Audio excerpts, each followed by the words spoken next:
Hi friends, welcome to VIP வஸ்னி channel. இன்றைக்கி என்ன பார்க்க போகிறோன்னா, பொட்டேட்டோ வச்சு சீஸ் பால் எப்படி பண்ணலாம் தான் பார்க்க போகிறோம். என் வீடியோஸை ஸ்கிப் பண்ணாமல் லாஸ்ட் வரைக்கும் பாருங்கள், அப்போ தான் நான் எப்படி பண்ணுறது தெரியும். சேனலை ஃபஸ்ட் டைம் பார்க்குறோம் வந்தீங்கன்னா சப்ஸ்கிரைப் பட்டனை கொஞ்சம் கிளிக் பண்ணிக்கோங்க. பக்கத்தில் இருக்கிற பெல் ஐக்கானை கிளிக் பண்ணும்போது ஆல் என்ற ஆப்ஷன் கொடுத்தீங்கன்னா நான் போகிற வீடியோஸில் ஆன் த ஸ்பாட்டில் வந்து சேரும். வாங்க வீடியோஸ்குள்ளே போகலாம். சீஸ் பால் செய்கிறதுக்கு முதல்ல நம்ம உருளைக்கிழங்கு எடுத்துக்குவோம். 3 உருளைக்கிழங்கு எடுத்துக்க நல்லா குக்கரில் போட்டு நல்லா வேக வச்சு நம்ம எடுத்துக்க போகிறோம். வாஷ் பண்ணி வச்சுக்க உருளைக்கிழங்கு ஃபுல்லாக நம்ம குக்கரில் ஃபுல்லாக சேர்த்துக்க போகிறோம். சேர்த்ததுக்கப்புறம் உருளைக்கிழங்கு வேகிற அளவுக்கு 2 கிளாஸ் அளவுக்கு நல்லா தண்ணி ஊற்றிட்டு குக்கரை நல்லா மூடி வச்சுட்டு நம்ம விசில் போட்டு நல்லா வேக வைக்க போகிறோம். ஒரு 3 விசில் 4 விசில் விட்டிங்கன்னா நல்லா உருளைக்கிழங்கு வெந்துடும். அடுப்பை பற்ற வச்சுக்கலாம். நம்ம எடுத்து வச்சு குக்கரை தூக்கி நம்ம ஸ்டவ் மேலே வச்சுக்கலாம். ஒரு 3-4 விசில் வர வரைக்கும் அடுப்பை நார்மல் ஃப்ளேமில் வச்சு நல்லா வேக வைப்போம். நமக்கு உருளைக்கிழங்கு நல்லா குக் ஆகிடும்.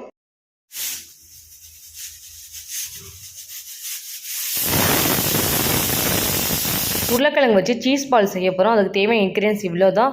போடும்போது எவ்வளோ ரேஷியோ போட போகிறோன்னா எக்ஸ்பிளைன் பண்ணுறேன். இப்போ நம்ம உருளைக்கிழங்கு வெந்துச்சா என்னென்னு பார்க்கலாம்.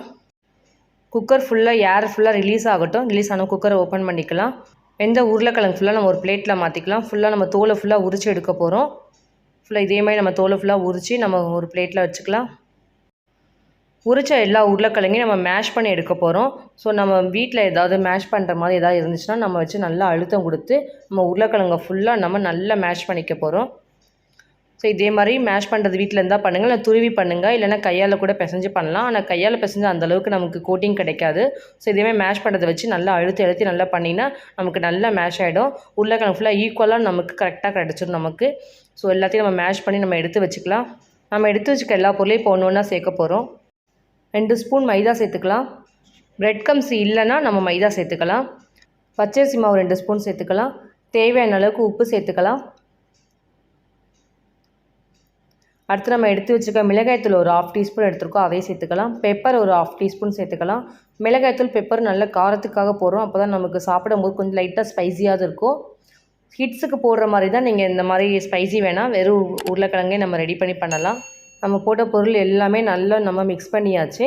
இப்போ நம்ம ஒவ்வொரு மாவையும் நம்ம பால் மாதிரி நம்ம எடுத்து வச்சுருக்க சீஸோட க்யூப்ஸ் எடுத்து நம்ம அந்த பால்குள்ளே நம்ம அப்ளை பண்ணி ஃபுல்லாக நம்ம ரோல் பண்ண போகிறோம். லைட்டாக எண்ணெய் தடவிட்டு இதேமாதிரி பால் மாதிரி நம்ம எடுத்து உருளைக்கிழங்கு நல்லா பெருசாக நம்ம இதேமாதிரி ஸ்ப்ரெட் பண்ணிவிட்டு நம்ம எடுத்து வச்சுருக்க சீஸோட க்யூபை தூக்கி நம்ம ஒன்று ஒன்றா அந்த பாலில் தூக்கி நம்ம இதேமாதிரி போட்டு நல்லா ரொட்டேட் பண்ணி நம்ம எடுக்க போகிறோம்.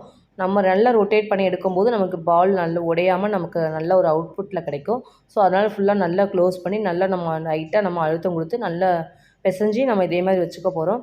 இதே மாதிரி இருக்கிற மாவில் எல்லாத்தையுமே நம்ம இதே மாதிரி பால் மாதிரி ரெடி பண்ண போகிறோம். அதே மாதிரி நம்ம தட்டையாக பண்ணி நம்ம எடுத்து வச்சுருக்க சீஸோட க்யூபை தூக்கி நம்ம அதில் வச்சு சீஸ் க்யூபும் பார்த்திங்கன்னா கடையில் தனியாக இருக்கும், இல்லை நம்ம வாங்கிட்டு வந்து கூட கட் பண்ணிக்கலாம். நான் இன்றைக்கி வாங்கிட்டு வந்து கட் பண்ணியிருக்கேன் நான் ஷேப்பாக. ஸோ அது மாதிரி ஒவ்வொரு ஷேப்பாக நீங்கள் கட் பண்ணிக்கலாம். உருளைக்கிழங்கு வந்து அதிகமாக வைக்கிறனாலும் வைக்கலாம், இல்லை க்யூபை நம்ம கம்மியாக வைக்கணும் வைக்கலாம், உங்கள் இஷ்டம் தான். ஸோ எப்படி வேணாலும் நம்ம வைக்கலாம். நமக்கு சாப்பிடும்போது கரெக்டான கோட்டிங்கில் இருந்துச்சுன்னா நமக்கு சாப்பிடும்போது நல்லாயிருக்கும் டேஸ்ட்டு.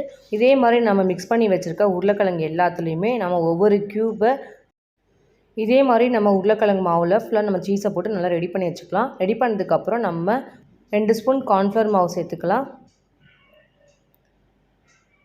2 ஸ்பூன் மைதா சேர்த்துக்கலாம்.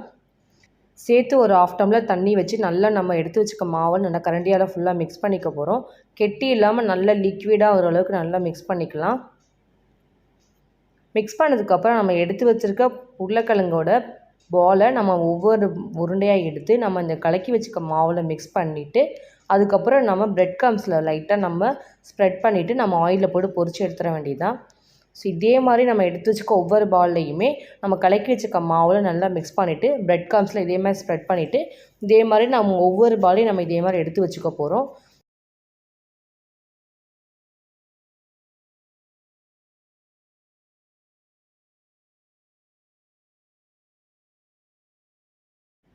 எல்லா பாலையும் இதேமாதிரி நம்ம எடுத்து வச்சதுக்கப்புறம் ஆயிலில் போட்டு ஃப்ரை பண்ணி எடுத்துட வேண்டியது தான். அடுப்பை பற்ற வச்சுக்கலாம். ஒரு பேன் வச்சுக்கலாம். தேவையான அளவுக்கு நிறைய எண்ணெய் ஊற்றி நல்லா எண்ணெய் ஹீட் ஆகட்டும். ஹீட் ஆகிற வரைக்கும் வெயிட் பண்ணுவோம். ஹீட் ஆனதுக்கப்புறம் அடுப்பை ஸ்லோவில் வச்சுட்டு நம்ம இதை ஃபுல்லாக ஃப்ரை பண்ணி எடுக்க போகிறோம். எண்ணெய் காஞ்சிச்சான்னு பார்த்துக்கலாம். எண்ணெய் ஃபுல்லாக காஞ்சிடுச்சு. இப்போ நம்ம எடுத்து வச்சுருக்க ஒவ்வொரு பாலையும் நம்ம ஆயிலில் போட்டு ஃப்ரை பண்ணி எடுக்க போகிறோம். நல்ல ஒரு கிறிஸ்பியாக நமக்கு உருளைக்கிழங்கோட காரத்தோடு நல்லா சாப்பிடும்போது சாஸ் தொட்டு சாப்பிடும்போது இன்னும் நல்ல டேஸ்ட்டில் இருக்கும். ஸோ நம்ம எடுத்து வச்சுக்க ஒவ்வொரு பாலையும் நல்லா ஆயிலில் போட்டு அடுப்பை ஸ்லோவில் வச்சு ஃப்ரை பண்ணுங்கள். அப்போ தான் நமக்கு நல்லா கோல்டன் கலரில் நமக்கு ஃபுல்லாக கிடைக்கும். சீஸும் நமக்கு உடையாமல் மெல்ட் ஆகாமல் நமக்கு கிடைக்கும். ஸோ அது மாதிரி நல்லா அடுப்பை நார்மல் ஃப்ளேமில் வச்சு நல்லா குக் பண்ணி எடுக்க போகிறோம் நம்ம ஆயிலில் போட்டு. ஒரு பக்கம் வெந்த உடனே நல்லா நம்ம கரண்டியை வச்சு நல்லா மெதுவாக நம்ம திருப்பி விடுவோம். இல்லை உங்களுக்கு ஸ்பூன் அவைலபிளாக இருந்தால் கூட நீங்கள் அதை கூட யூஸ் பண்ணி கூட திருப்பி விடலாம். நல்லா இதே மாதிரி தனித்தனி நம்ம எடுத்து நல்லா இதே மாதிரி ஃப்ரை பண்ணி எடுக்க போகிறோம். நல்லா சாப்பிடும்போது செம்ம டேஸ்ட்டாக இருக்கும். குழந்தைங்கள்லாம் அதிகமாக லைக் பண்ணி சாப்பிடுவாங்க. உள்ளேருந்து நமக்கு அப்படியே சீஸியாக நூல் மாதிரி வரும்போது சூப்பராக இருக்குதுன்னு சொல்லிட்டு சாப்பிடுவாங்க, லைக் பண்ணி சாப்பிடுவாங்க. ஸ்கூல் விட்டு வர குழந்தைக்கு இந்த மாதிரி டக்குன்னு ஒரு ஸ்நாக்ஸ் ஒன்று பண்ணி கொடுத்திங்கன்னா நல்லா சாப்பிட்டுட்டு நல்லா இருந்துச்சு சொல்லிட்டு போவாங்க. ஸோ நம்ம ஆல்மோஸ்ட் நமக்கு ஃபுல்லாக நம்ம குக் ஆகிடுச்சு. நம்ம போட்ட சீஸ் பால் ஃபுல்லாக இப்போ நம்ம எடுத்து ஒரு பிளேட்டில் மாற்றிக்கலாம். நம்ம போட்ட உருளைக்கிழங்கு சீஸு நமக்கு எப்படி குக் ஆகிருக்குன்னு பார்க்கலாம். உள்ளே இருக்க சீஸும் நம்ம போட்ட உருளைக்கிழங்கும் நல்லா மிக்ஸ் ஆகி மெல்ட்டாக இருக்குது. இதே மாதிரி டொமேட்டோ கெச்சப் வச்சு சாப்பிட்டிங்கன்னா செம்ம டேஸ்ட்டில் அல்டிமேட்டாக இருக்கும். இன்றைக்கி என்னோடய ஸ்டைலில் உங்களுக்கு நான் குழந்தைங்களுக்கு பிடிச்ச மாதிரி உருளைக்கிழங்கு வச்சு சீஸ் பால் செஞ்சு காமிச்சிருக்கேன். இதே மாதிரி நீங்களும் உங்கள் வீட்டில் செஞ்சு கொடுங்க. செஞ்சு கொடுத்துட்டு டேஸ்ட் எப்படி இருந்துச்சுன்னு கமெண்ட் பண்ணுங்கள், லைக் பண்ணுங்கள், ஷேர் பண்ணுங்கள், சப்ஸ்கிரைப் பண்ணுங்கள். பக்கத்தில் இருக்கிற பெல் ஐக்கானை கிளிக் பண்ணிவிடுங்க. Thank you friends.